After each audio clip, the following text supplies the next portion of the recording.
Chapter 1 of The Wolf of Investing by Jordan Belfort narrates the story of Fernando, the author's brother-in-law, who demonstrates a striking inability to make profitable investments.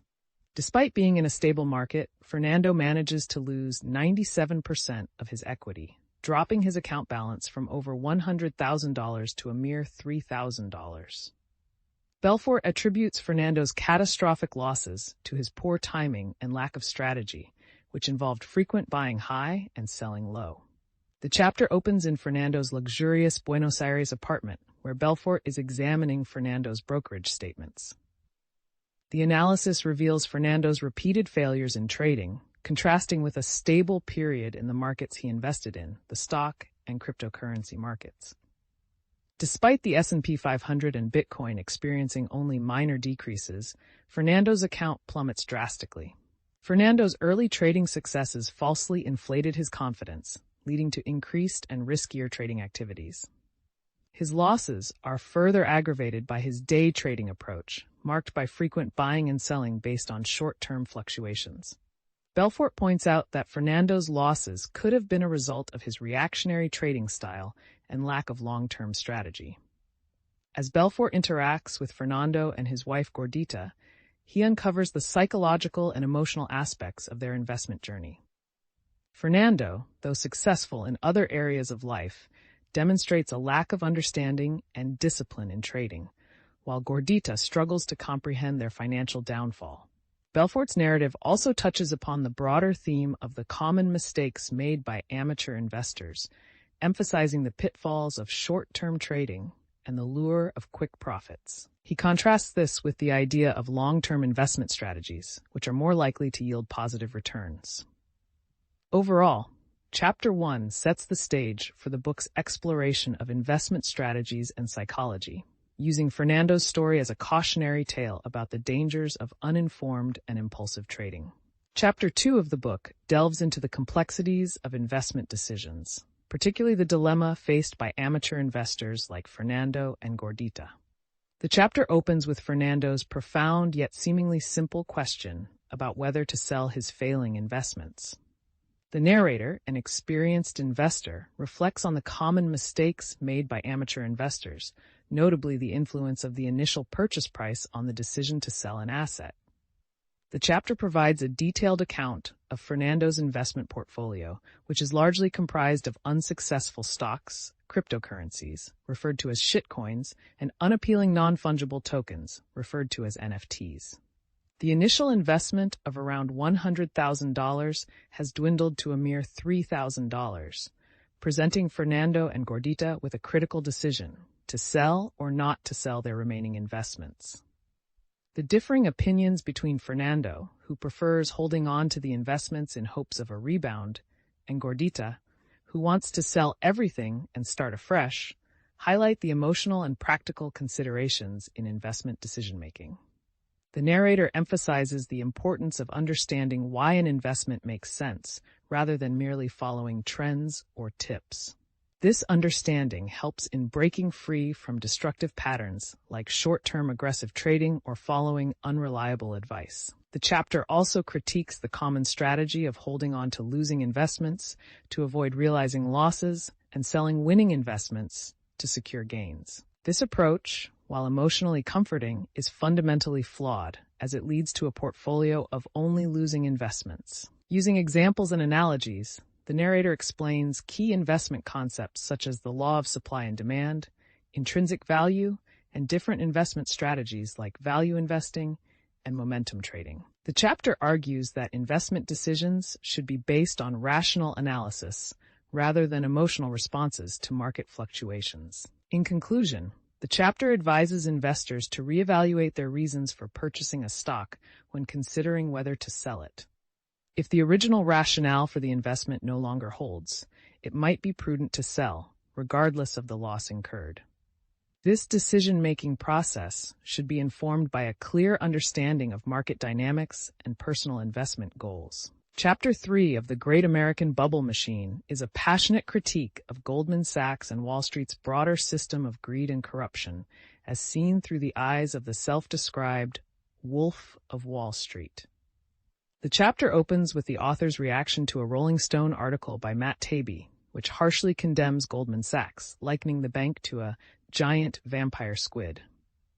This depiction resonates deeply with the author, leading to a reflection on his own past misdeeds and a realization of the far greater scale of Wall Street's unethical practices. The narrative delves into the history of Wall Street's exploitation, describing how the financial sector, particularly Goldman Sachs, has repeatedly brought the world to the brink of financial collapse. The author outlines several global crises instigated by Wall Street's actions, underscoring the industry's pervasive influence and its intertwined relationship with Washington, D.C.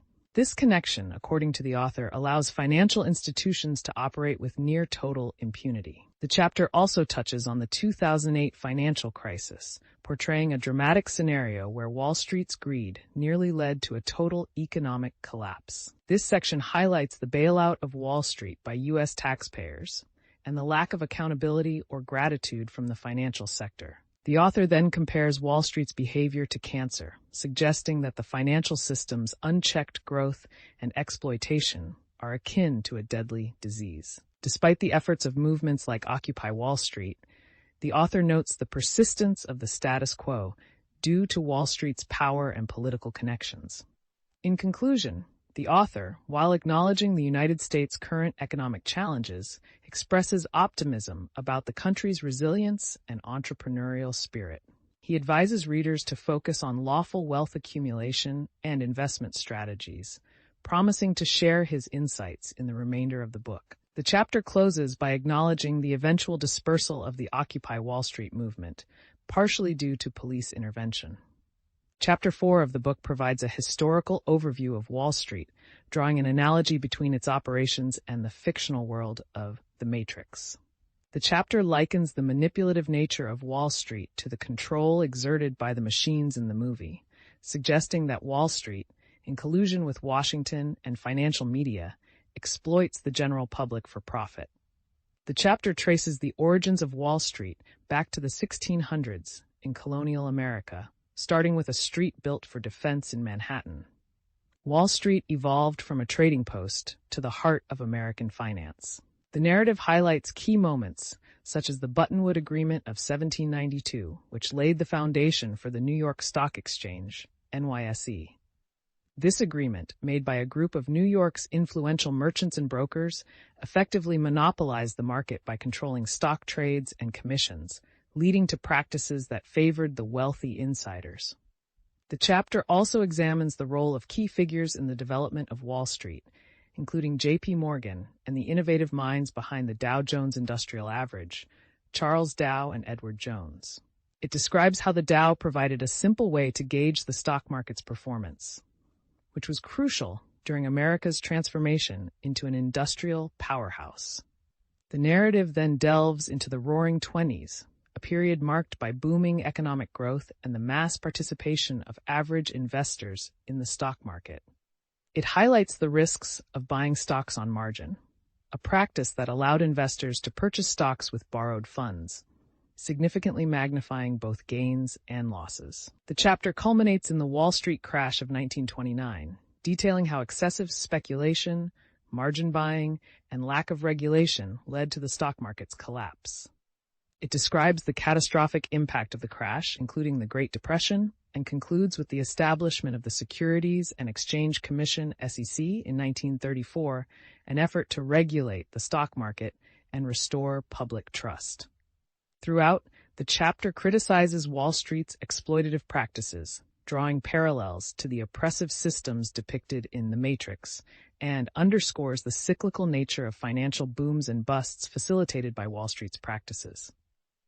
Chapter 5 of the book delves into the controversial appointment of Joseph P. Kennedy, a known stock manipulator, as the first chairman of the SEC. It highlights Kennedy's expertise in short selling, a complex and risky trading strategy where investors bet on the decline of a stock's price. The chapter describes the perplexing nature of short selling, which involves borrowing shares, selling them, and hoping to buy them back at a lower price to make a profit. The narrative then shifts to a modern example, focusing on a young investor, humorously named Robin Hood, who decides to try short selling. Despite his previous success with meme stocks during the pandemic, Robinhood lacks a deep understanding of short selling. He contacts his broker, Jimbo Jones, for assistance.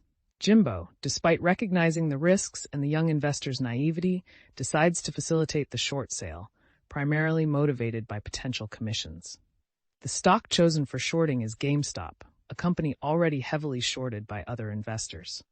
This sets the stage for a potential short squeeze, a situation where a stock's price rises sharply, forcing short sellers to buy back shares at higher prices, thereby driving the price even higher. The chapter then explores the phenomenon of the GameStop short squeeze, detailing its causes and consequences. It attributes the squeeze to a collective action by members of the Wall Street Bets online forum, who bought the stock en masse to counteract the short sellers. This event led to massive losses for hedge funds like Citron Capital and Melvin Capital, and forced trading platforms like Robinhood and TD Ameritrade to restrict trading in GameStop shares due to the extreme volatility and potential systemic risks. The chapter concludes by reflecting on the fate of the young investor, Robinhood, who loses his entire investment in the short squeeze, leaving him with a negative account balance. This example serves to underscore the high risks associated with short selling, particularly for inexperienced investors. The narrative suggests that short selling, and even more general short-term trading strategies, are best left to professional traders with extensive experience and resources. Chapter 6 of the book provides an insightful historical analysis of the U.S. stock market's evolution, particularly focusing on the establishment and impact of the Securities and Exchange Commission, referred to as SEC, in the 1930s. Before the SEC, investing in the stock market was compared to the lawlessness of the Wild West, with rampant corruption and manipulation. The chapter vividly describes how the market was riddled with unethical practices, making it nearly impossible for investors to win. The creation of the SEC marked a significant shift, introducing a set of federal securities laws enforceable across state lines. This change brought a new level of oversight and regulation to Wall Street, mandating honesty and fairness in dealings with clients. The author reflects on how radically different these principles were at the time, emphasizing the cultural and ethical shift this represented. One controversial figure, Joe Kennedy, is highlighted for his role in leading the SEC. Despite his dubious moral character, Kennedy was effective in implementing regulations and enforcing compliance. The chapter delves into the strategy behind appointing Kennedy, suggesting that his insider status and understanding of Wall Street's workings were crucial in gaining the financial community's trust and cooperation. The SEC's approach to regulating public companies is also discussed, focusing on the requirement for full disclosure in prospectuses. This requirement was part of the SEC's strategy to ensure that companies provide all necessary information to the public, enabling informed investment decisions. The author offers a detailed breakdown of the key sections in a prospectus, stressing their importance in understanding a company's financial health and potential risks. The chapter also touches on the SEC's decision not to include a merits review in their approval process. This meant that the SEC would not judge the potential success of a company, leaving that assessment to investors and the market.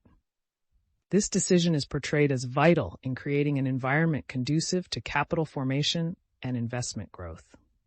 In conclusion, the chapter reflects on the SEC's dual role in restoring investor confidence and stimulating investment in the stock market. It suggests that while the SEC's formation and initial actions were a step in the right direction, Wall Street's power dynamics and resistance to change presented ongoing challenges.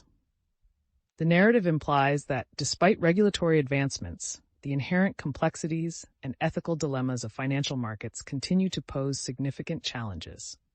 Chapter 7 of the book delves into the misconceptions surrounding the recovery of the Dow Jones Industrial Average after the 1929 stock market crash.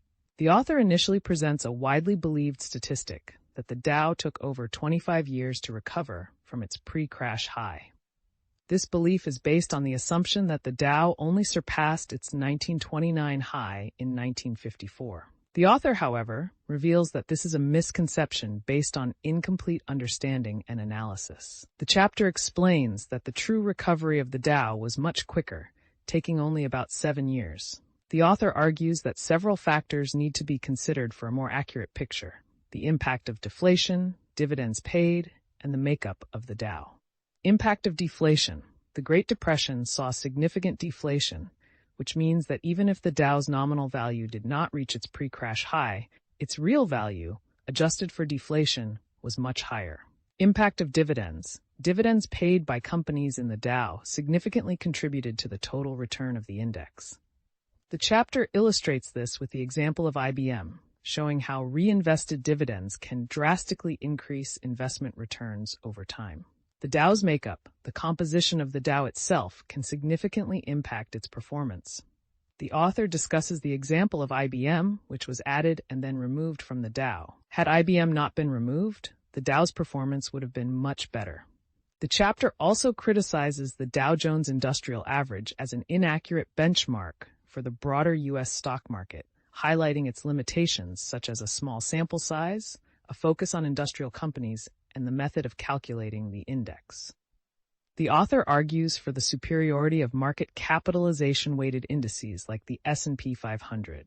The narrative then shifts to discuss the emergence of the S&P 500 as a more accurate benchmark, detailing the history and development of this index. It also touches upon the role of Wall Street in the U.S. economy, distinguishing between its beneficial functions like providing liquidity and facilitating trade, and its detrimental aspects, particularly the promotion of short-term trading and creation of financial bubbles. Finally, the chapter emphasizes the power of average investors using simple investment strategies, like investing in index funds, to outperform Wall Street's complex and often inefficient investment approaches. The author advocates for a patient, long-term investment approach and warns against the high fees and manipulative practices of some Wall Street firms. Chapter 8 of the book focuses on Warren Buffett's famous bet against hedge funds at the Berkshire Hathaway Annual Shareholder Conference in 2006. Buffett, also known as the Oracle of Omaha, challenged Wall Street's top hedge fund managers, betting $500,000 that a simple S&P 500 index fund would outperform any hedge fund or collection of hedge funds over a 10-year period. This challenge was a direct criticism of the high fees and underwhelming performance of hedge funds, which Buffett believed could not consistently outperform the market after accounting for their costs. Buffett's challenge went unanswered for over a year, highlighting the reluctance of hedge fund managers to test their performance against a simple index fund. Eventually, Ted Sides of Protégé Partners accepted the bet. Sides' firm was a fund of funds, meaning it invested in other hedge funds, adding an additional layer of fees for investors. This model was criticized for its inefficiency and inability to consistently outperform the market. Buffett's bet was based on his belief, backed by extensive experience and market history, that the costs associated with active management in hedge funds erode their performance, making it nearly impossible to beat a low-cost, passively managed index fund over time. He chose the Vanguard 500 index fund Admiral Shares as his contender, emphasizing its accurate tracking of the S&P 500, no load fees, low management fees, and the option for automatic dividend reinvestment. The chapter highlights Buffett's disdain for the Wall Street fee machine complex and the hedge fund industry's high fees and often underwhelming performance. It underscores his advocacy for simple, low-cost index fund investing as a more efficient and profitable strategy for the average investor. Chapter 9 focuses on the revolutionary impact of Jack Bogle, the founder of Vanguard, on the investment world. Bogle, who passed away in 2019, was lauded by Warren Buffett as a hero for American investors, credited with saving them over $140 billion in excessive mutual fund fees through his passive investment philosophy. In 1974, Bogle launched Vanguard based on a simple yet groundbreaking idea: a low-cost, passively managed index fund mirroring the S&P 500's performance would outperform actively managed funds. This was due to lower management fees, absence of performance bonuses for fund managers, greater tax efficiency, and elimination of trading errors from active management. This concept emerged following a conversation with economist Paul Samuelson, whose studies showed that mutual funds were inefficient for investors compared to passive index funds. Before Vanguard, investing in the S&P 500 index was practically impossible for the average investor due to high costs and technological limitations. Bogle's innovation made it feasible, but it faced fierce resistance from the established mutual fund industry. Wall Street saw Vanguard's low-fee model as a threat to their lucrative business model. Bogle's refusal to pay sales commissions further alienated financial salespeople. Despite these challenges, Bogle's commitment to his philosophy of low management fees, no sales loads, and no performance bonuses for managers gradually gained traction, especially after the 1987 stock market crash, Black Monday. Investors began to recognize the value of Vanguard's approach, leading to a significant shift in the mutual fund industry, including a drop in fees and the rise of low-cost index funds. The chapter also discusses the emergence of hedge funds as a response to Vanguard's success, with Wall Street creating this new category to appeal to wealthy clients, promising superior returns through complex strategies. Despite this, Vanguard's impact remained profound, and Bogle's commitment to democratizing investment for the average person marked a significant shift in the investment landscape. The chapter concludes by highlighting the famous $1 million bet by Warren Buffett against hedge funds, illustrating the ongoing debate about investment strategies and the effectiveness of passive versus active management. Chapter 10 recounts the famous bet made by Warren Buffett, also known as the Oracle, against hedge fund manager Ted Sides. Buffett bet that a low-cost S&P 500 index fund would outperform a collection of hedge funds over a decade. The chapter starts by confirming Buffett's victory, noting that Sides conceded defeat just 7 years into the bet. The chapter elaborates on how the bet demonstrated the inefficiency of hedge funds due to high fees and their inability to consistently beat the market, even without these fees. It highlights the 2008 financial crisis, emphasizing how hedge funds initially outperformed the S&P 500 due to their ability to hedge against market downturns. However, as markets recovered, the S&P 500's performance significantly surpassed that of the hedge funds. The author discusses the importance of understanding bear and bull markets, presenting historical data to illustrate that bear markets are usually shorter than bull markets. The chapter also explains the power of long-term compounding, a principle crucial to Buffett's investment philosophy. This is exemplified through a thought experiment involving the doubling of a penny over 30 days. Further, the chapter delves into the detrimental impact of high fees on investment returns and the advantages of low-cost index funds like those offered by Vanguard. The author describes the S&P 500 index fund as a simple, effective investment tool accessible to average investors and capable of generating significant returns over time through compound interest. The chapter then compares mutual funds and ETFs, providing advice on selecting the right index fund based on factors like expense ratios and minimum investment requirements. The author recommends specific funds from Vanguard, Fidelity, and Schwab for mutual funds, and options from SPDR, Vanguard, and iShares for ETFs. In conclusion, the chapter emphasizes the necessity of diversification in an investment portfolio, beyond just S&P 500 index funds, to balance potential gains with risk mitigation. The author promises to explore asset allocation and portfolio diversification in greater detail in the next chapter, using the example of Fernando and Gordita's investment journey. Chapter 11 of the book narrates the story of the author's brother-in-law, Fernando, and his wife, Gordita, who have made a remarkable financial recovery. Fernando, once struggling with investments, has now managed to bounce back impressively. The chapter opens with the narrator visiting Fernando and Gordita's new luxurious apartment in Buenos Aires, a symbol of their newfound financial success.